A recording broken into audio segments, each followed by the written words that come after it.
सम्मान से सम्मानित करने के लिए यहाँ आमंत्रित किए। प्रतिभा खोज प्रतियोगिता में चयनित छात्र छात्राओं को भी हार्दिक शुभकामना व्यक्त करती हूँ और उनके उज्जवल भविष्य की कामना करती हूँ। समय कम है तो हमें प्रोसेस, किसी भी काम को करने के लिए प्रोसेस का नॉलेज होना बहुत इंपॉर्टेंट है। अगर हम प्रोसेस को फॉलो करेंगे तो हम सफलता आसानी से प्राप्त कर सकते हैं, और प्रोसेस को अगर नहीं फॉलो करते हैं तो उन लोग भी सफलता हासिल करते हैं, लेकिन उसके लिए फिर हमारे अंदर होना चाहिए पैशन, जुनून। आसान शब्दों में से बोलते हैं पागलपन, कि आप इधर उधर कहीं भी नहीं देखे, बस आपके दिमाग में आपकी लक्ष्य की तस्वीर होनी चाहिए, तभी आप सफलता हासिल कर सकते हैं। और दुनिया में कोई भी असफल नहीं होता है। बहुत से लोगों को लगता है कि वो पढ़ने में कमजोर है, कुछ नहीं कर सकते हैं, तो असफलता कहीं नहीं है। ये एक एग्जाम्पल मैं हर जगह देता हूं, आप लोगों की बताऊंगा। कभी भी जिंदगी में आप निराश महसूस करें, कभी ऐसा लगे कि आप दुखी हैं, तो बस आज ये जो मैं बताने जा रहा हूं आपको याद करिएगा, आपके अंदर देखिएगा कैसी स्फूर्ति आ जाएगी। यहाँ पे बहुत सारे बच्चे हैं, आगे चल के ये सब्जेक्ट पढ़ेंगे भी, उनको भी मालूम होगा, कुछ जो बड़े लोग हैं उनको मालूम भी है कि बच्चे पैदा कैसे होते हैं। सभी को मालूम है, माँ के गर्भ में जब स्पर्म जाता है तो बच्चा बनने का करोड़ों करोड़ कीटाणु होता है, और उन करोड़ों कीटाणु में से कोई एक कीटाणु हमारे जैसा बच्चा बनकर पैदा होता है। सबको मालूम है, ये पढ़ा होगा सबने, है ना। और यही ध्यान देने वाली बात है कि हम उन करोड़ों के भीड़ में रेस में जीते हैं तब पैदा हुए हैं। अगर हम असफल होते ना तो हम यहां नहीं होते आज। आपको नहीं पता आप कितने बड़े सफल विजेता हैं, आप किस भीड़ से जीत कर आ रहे हैं। आप उन करोड़ों के बीच में अकेले जीते सफल हुए हैं, जिनका लक्ष्य एक ही था, पैदा होना। उस भीड़ में आप अकेले जीत कर आए हैं, और यहां पैदा होने का सबका लक्ष्य अलग अलग है। तो यहां हम कैसे असफल हो सकते हैं। और उस समय जीते हैं जब हमारे पास हाथ नहीं था, पैर नहीं था, नॉलेज नहीं था, स्किल नहीं था। आज हमारे पास सब कुछ है, तो क्या हम असफल हो सकते हैं? बिल्कुल नहीं। तो सबसे पहले तो अपने अंदर से ये निकाल दीजिए कि हम, किसी को भी ऐसा लगता हो कि आप कमजोर हैं, कुछ चीजें अच्छे से, आप सब कुछ जानते हैं, आपके अंदर सब कुछ है, बस कमी क्या है कि हम प्रोसेस लेफ्ट ब्रेन से कनेक्टेड है और लेफ्ट साइड का राइट ब्रेन से कनेक्टेड है। ठीक है, तो जब हम राइट हैंड से लिखते हैं तो हमारे लेफ्ट साइड का ब्रेन एक्टिव होता है, वो ज्यादा काम कर रहा होता है, और हमारा लेफ्ट ब्रेन लॉजिकल ब्रेन होता है।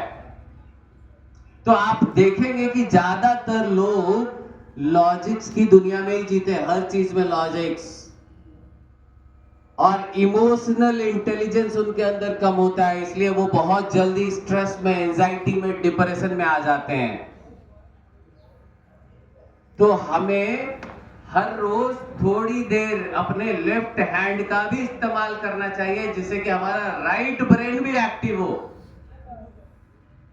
तो आप लेफ्ट हैंड से रोज एक पेज लिखने की कोशिश कीजिए। लेफ्ट हैंड स्वैपिंग बोलते हैं, जो काम आप राइट हैंड से करते हैं वो सारा काम दिन में 10 मिनट के लिए इस लेफ्ट हैंड से स्टार्ट कर लीजिए। ठीक है, एक ये, और दूसरा लेफ्ट और राइट बैलेंस करने का एक तरीका, और दूसरा क्या है, ब्रेन जिम। ब्रेन जिम क्या होता है? हमारे दिमाग के लिए एक्सरसाइज। बॉडी के लिए तो बहुत कुछ खिलाते पिलाते हैं, एक्सरसाइज करते हैं, लेकिन ब्रेन के लिए, ब्रेन के लिए कुछ एक्टिविटीज हमें करना चाहिए। तो ब्रेन के लिए कुछ भी एक्टिविटी आप खुद से बना सकते हैं, जिसमें एक साथ दोनों हाथ से अलग अलग काम। अलग अलग काम बैठे बैठे ये गेम की तरह भी कर सकते हैं आप। जैसे एग्जाम्पल के लिए मैं बता रहा हूं, जैसे एक हाथ से ऐसे आपने ये खरगोश बना लिया और दूसरे हाथ से पिस्टल बना लिया, ठीक है। अब सेम टाइम पे इसको यहां लाएंगे और इस हाथ को, ठीक है। तो ये हम ऐसे ऐसे कर सकते हैं, करके देखिए कर पा रहे क्या। और ये आप फास्ट करने लगेंगे तो आपका लेफ्ट राइट ब्रेन तो एक्टिव होगा, साथ में मिड ब्रेन एक्टिव होता है। और बच्चों में ये खासियत है कि अगर मिड ब्रेन एक्टिव होगा ना तो आप अपनी आंखों पे पट्टी बांधकर किसी भी चीज को देख सकते हैं। अगर आपको ये किताब दे दिया जाए ना, आप इसको छूकर बता देंगे यहाँ क्या लिखा हुआ है, इसको सूंघकर बता देंगे कि क्या लिखा हुआ है, इसको सुनकर बता देंगे कि क्या लिखा हुआ है। इसको बोलते हैं मिड ब्रेन। और मिड ब्रेन एक बार एक्टिव हो जाएगा तो आप आंखों को बंद करके तो लाइफ में कभी भी आप सही डिसीजन ले सकते हैं। जब आपका लॉजिकल इमोशनल ब्रेन एक्टिव हो जाएगा और मिड ब्रेन भी काम करने लगेगा ना, तो आप फ्यूचर के डिसीजंस बहुत अच्छे से ले पाएंगे अपने लाइफ में। आने वाले सभी का अपनी ओर से नहीं बल्कि ये आयोजन 25 वर्षों से करा रहे भाई अखिलेश्वर पांडे जी की ओर से हार्दिक अभिनंदन स्वागत कर रहा हूँ। मंचासीन सभी अग्रज, सहज और अनुज, शिक्षक साथी, पत्रकार साथी, माताएं, बहनें एवं नन्हे मुन्ने बच्चे, सही कहा सर ने। एक जमाना था जब हमारे भी अभिभावक दादा कहा करते थे, पढ़ोगे लिखोगे बनोगे नवाब, खेलोगे कूदोगे होगे खराब। लेकिन संचार क्रांति का जमाना है, सबके हाथ में मोबाइल है और जिसके हाथ में मोबाइल है वही पत्रकार। आप सभी रोज खबर देख रहे हैं, रोज खबर सुन रहे हैं, रोज खबर लिख रहे हैं। मैं बच्चों को कह रहा हूं, पत्रकारों को नहीं कह रहा हूं। वो भी खबर लिख रहे हैं, सुन रहे हैं, देख रहे हैं, पढ़ रहे हैं। बिहार देश का चौथा ऐसा राज्य हो गया है जहां खेल मंत्रालय अलग हो गया है, खेल विभाग अलग कर दिया है सरकार ने। और यह सब कुछ एक ऐसे सीनियर IPS के कारण हुआ जो मुख्यमंत्री जी काफी करीब आए, जिनका नाम आप सभी को पता है, बच्चों को भी पता है, रविंद्र संकरण सर, जो DG अभी बिहार राज्य खेल प्राधिकरण है। राजगीर में खेल विश्वविद्यालय खुला, उसके भी वह प्रशासक हैं। और आज बिहार में, मैं आगे बताऊंगा फिर, लेकिन क्यों खेलना जरूरी है ये बताना मैं चाहता हूं। आप BPSC की परीक्षा दे रहे हैं, अभी हंगामा देख रहे हैं, बिहार में चल रहा है 3 दिनों से। नहीं आवश्यकता है BPSC की परीक्षा देने की।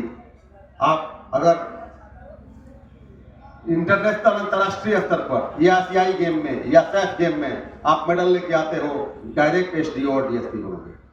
किसी परीक्षा की आवश्यकता नहीं है, आप ग्रेजुएशन होने चाहिए। यह बिहार सरकार के खेल नीति में है। अगर आप, इसलिए मैंने कहा कि जिसके पास मोबाइल है वो पढ़ सकता है, बराबर खबरें आती हैं। अगर आप राष्ट्रीय स्तर पर पदक प्राप्त करके आते हैं, पदक का श्रेणी आप पता ही है, गोल्ड मेडल, सिल्वर और ब्रॉन्ज, स्वर्ण, रजत और कांस्य, ये 3 पदक होते हैं। इस मेडल के आधार पर आपको नौकरी मिलती है। अगर वह नेशनल लेवल पर गोल्ड मेडल है तो सीधे दरोगा की बहाली आपकी होगी, सीधे BDO की बहाली होगी, CO की बहाली होगी, नहीं BPSC की आवश्यकता है। यह मैं नहीं कह रहा, यह सरकार की, बिहार सरकार की खेल नीति कह रही है। और अभी 385 वैकेंसी भी आई हुई है जिसमें बच्चे आवेदन कर रहे हैं। पंचायतों में खेल क्लब खुल रहा है जिसका रजिस्ट्रेशन का 10 जनवरी तक डेट फिर बढ़ा दिया गया। यह सरकार का है कि गांव-गांव तक, और यहाँ जागृति तो काफी पहले से है। बच्चा जैसे सर में, मैं भी मोटिवेट हो रहा था, जो मिश्रा सर, जो पांडे सर के भाई हैं, जो बता रहे थे, मैं भी यहाँ बैठे बैठे मोटिवेट हो रहा था इनके स्पीच से, इनके उद्बोधन से, इनके उद्गार से। और यह सच है कि हम अपना ये वाला खोपड़ी का जो हिस्सा है इसको बंद रखते हैं। अभिभावक कहते हैं कि अरे खेल के क्या करोगे, पढ़ो, पढ़ने जाओ। लेकिन नहीं, हम सभी को अपनी मानसिकता बदलनी होगी। क्योंकि मैंने 3 दशक खेल में शिक्षक के रूप में दिया। पांडे सर ने बताया, एक आयाम भूल गए पीछे वाला जो भूत है। 15 साल तक सारण जिला एथलेटिक संघ का सचिव रहा और एथलेटिक में यही कोपा समझौता, यहाँ बैठे हुए हैं दिलीप जी, इनके भाई संजय, वह भी मेरे शिष्य रहा करते हैं, छोटे भाई की तरह हैं, वो भी मेरे शिष्य थे। काफी बच्चे इस इलाके के हैं। जब मैं जिला का सचिव था एथलेटिक संघ का, आज बिहार एथलेटिक एसोसिएशन में पदाधिकारी के रूप में हूँ, यहाँ हैंडबॉल संघ में पदाधिकारी के रूप में हूँ। और तब यहाँ के बच्चे खेलते थे मसरक, मरौड़ा, अमनौर, छपरा, माझी, एकमा, और उस जगह पर आके हम लोग कार्यक्रम कराते थे। और बच्चे, काफी बच्चे यहाँ से नौकरी में हैं, एक तो नहीं काफी बच्चे हैं। संजय तो सब इंस्पेक्टर हैं जो यहीं के हैं, दिलीप जी के बड़े भाई हैं। तो मेरे कहने का मतलब यह है कि आप कम से कम कोरोना से तो सीख लें, कोरोना से सीख लें। अगर कोरोना से सीख लेंगे तो आप खुद खेलेंगे, अपने बच्चों को, मैं बुजुर्गों को भी कह रहा हूं खेलने के लिए, आप खुद खेलेंगे और अपने बच्चों को खेलने के लिए प्रेरित करेंगे। केवल इसके लिए नहीं कि रोजगार मिले, इसलिए भी कि वो स्वस्थ रहे। स्वस्थ रहने के लिए भी खेलना आवश्यक है। अगर आप एक खिलाड़ी हैं तो आप स्वस्थ रहेंगे। अभी वेटरन एथलेटिक चल रहा है, उसका भी वेटरन एथलेटिक का भी अध्यक्ष किस मोहन जी है बनियापुर, और जिला का सचिव है। हैंडबॉल का सचिव तो जिला का हूँ। डोरीगंज से आए भाई श्री राम तिवारी जी एवं हमारे अगल बगल बैठे तमाम गुरुजन, पत्रकार मित्र एवं प्रतिभागी बच्चे एवं बच्चियों,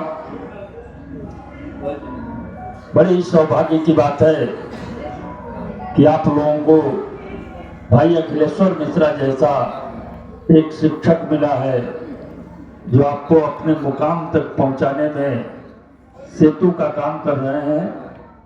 मैं एक बार फिर से उनका आभार प्रकट करते हुए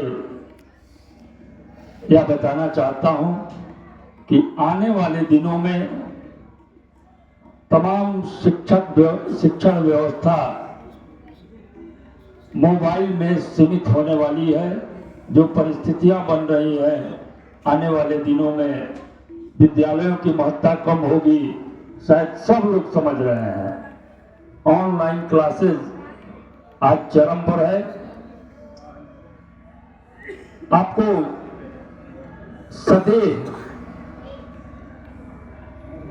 जो ज्ञानार्जन भाई अखिलेश्वर मिश्रा के माध्यम से हो पाता है, शायद बिहार में दूसरे कहीं इस तरह के शिक्षक नहीं मिलेंगे। बड़े सौभाग्य की बात है। मैं इस कार्यक्रम में मौजूद तमाम शिक्षकों का आभार व्यक्त करना चाहता हूं कि जैसा कि भाई अखिलेश्वर मिश्रा जी ने बताया कि 15 वर्षों से इस कार्यक्रम में मैं आता हूं।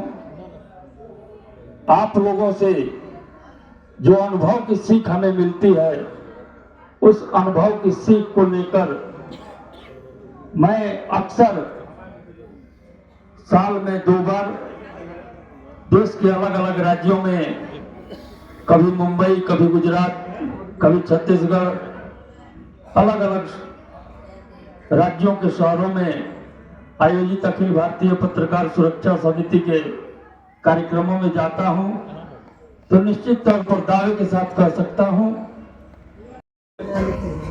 मंचा से सभी गाना और अभिभावक इसको हटवाना था, हटवा दीजिए। वहाँ से पत्रकार हटेगा तो फिर साथियों, माइक पहुँच नहीं पाएगा। भैया हटवा दीजिए, कल सुन अब चुकी तो हो। हाँ, अब तो ये होगा नहीं। पांडे जी का आदेश हुआ है गंगा के संबंध साइड करवा में। दो। वैसे तो ये सारण की जो धरती रही है, बहुत पहले से वो जवान धरती रही है।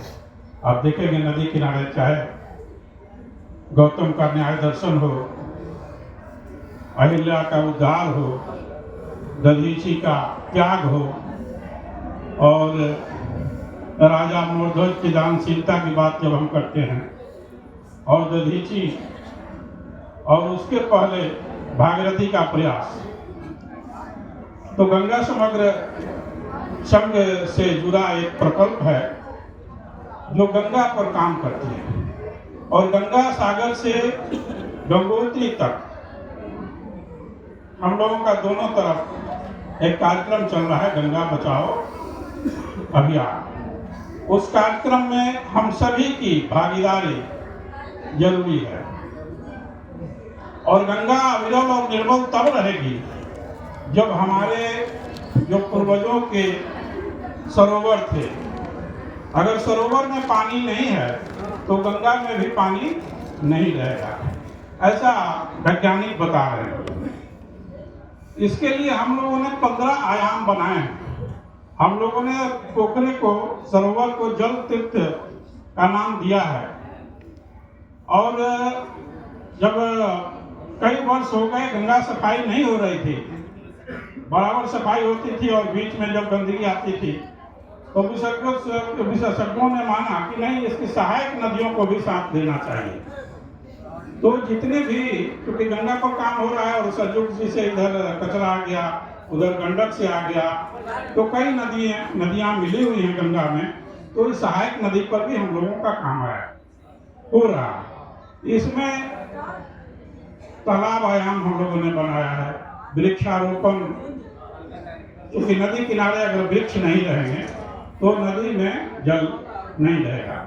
और सबसे महत्वपूर्ण चीज है कि नदी के दोनों किनारों पर गंगा समग्र 5 किलोमीटर उत्तर और 5 किलोमीटर दक्षिण जैविक ग्राम बना रही है। ये जो हम लोग खेतों में उर्वरक डाल रहे हैं, उसका जो अंश है पानी के माध्यम से या स्रोत के माध्यम से वो नदी में जा रहा है, जिससे आर्सेनिक, फ्लोराइड, कई तरह के जो जांच में मिले हैं। तो ये सारी चीजें हो रही हैं। दूसरी है कि कचरा प्रबंधन, पॉलीथीन पर हम लोग नदी में नहीं फेंकें। ज़्यादा धार्मिक लोग हैं, घरों में पूजा पाठ करते हैं, बहुत सारे लोग बैठे हुए हैं और दशहरा के बाद उसमें पूजन सामग्री का विसर्जन बोरा में कसकर गंगा नदी में, जिस गंगा नदी के एक बूंद जल के लिए अंतिम समय में प्राण नहीं छूटते हैं, उस गंगा को हमारे आगे वाले पीढ़ी तक बचाने के लिए यह गंगा समग्र का प्रयास है। उस गंगा समग्र के प्रयास का प्रकल्प चिरांद में पिछले लगभग 20 वर्षों से चल रहा है, गंगा महाआरती और गंगा बचाओ संकल्प समारोह। हम ये नहीं कह सकते हैं कि 100% उसमें सफल हुए, लेकिन हमने विश्वविद्यालयों में, कई स्कूलों में यह कार्यक्रम आयोजित किए जा रहे हैं। धीरे धीरे देर से ही से सफलता जरूर मिलेगी और चूँकि माननीय सांसद महोदय को आगे भी जाना है, कभी चर्चा होगी तो बहुत लंबी चर्चा होगी। अभी इसी बात पर मैं अपनी वाणी को विराम